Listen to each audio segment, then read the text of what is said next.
Hi, but it is just more 91, and I'm here to talk to you guys about the fifth part in the retrospective for Makoto Shinkai, right before Suzume comes out, which in some territories, including mine, comes out tonight. Don't know if I'm going to be able to see it tonight. Maybe seeing it tomorrow. Plans came up, life happens, and I had to refund my tickets. But regardless, today I actually caught up and I finished watching Weathering with You. His last movie after Your Name and before Suzume, obviously.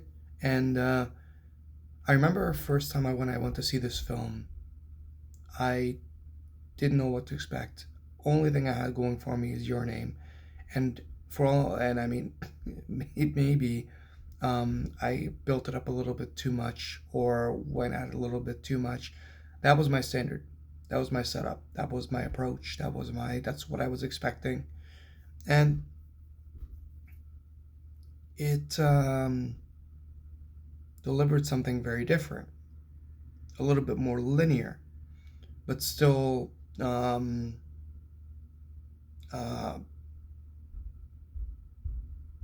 had the energy and the power to it. But maybe I don't even know how to approach it. But my first impression is that I found it underwhelming the first time I watched it, and I'm not even honestly sure why. It has so much great sights to see. The story is quite compelling.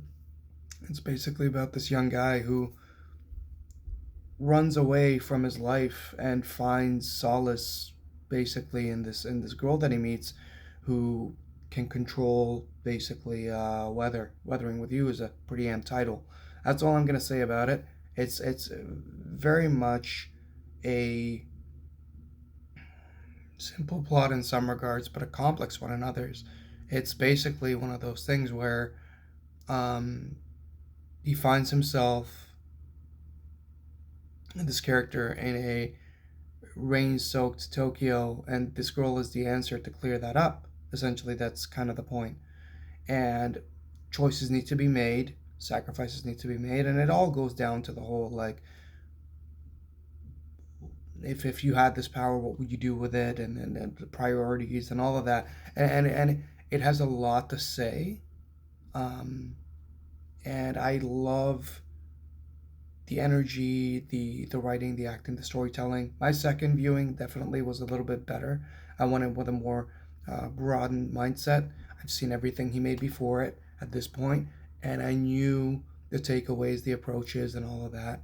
I still have to watch a lot of these interviews, behind the scenes stuff, and making of stuff that they did for this film, and the other ones too. I mean, I want to learn more about how these films came to be. They're so beautiful in their own way, but I mean, as much as my approach comes to it, I'm basically just talking about the film I watched.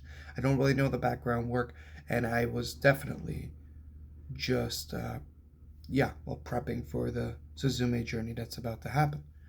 I loved every minute of this, and with as little time as I had, which is why my videos got delayed, I was putting them up as I could, but it was one of those things where it's like I impulsively purchased these Blu-rays the other week, and I think they served this purpose because I pulled off this journey. So I'm seeing Suzume very soon. Not sure which day yet, but as soon as I am, I'm going to be making a review analysis to kind of cap this out, and it's going to be absolutely amazing. I'm sure of it. I try to avoid seeing teaser trailers and all that.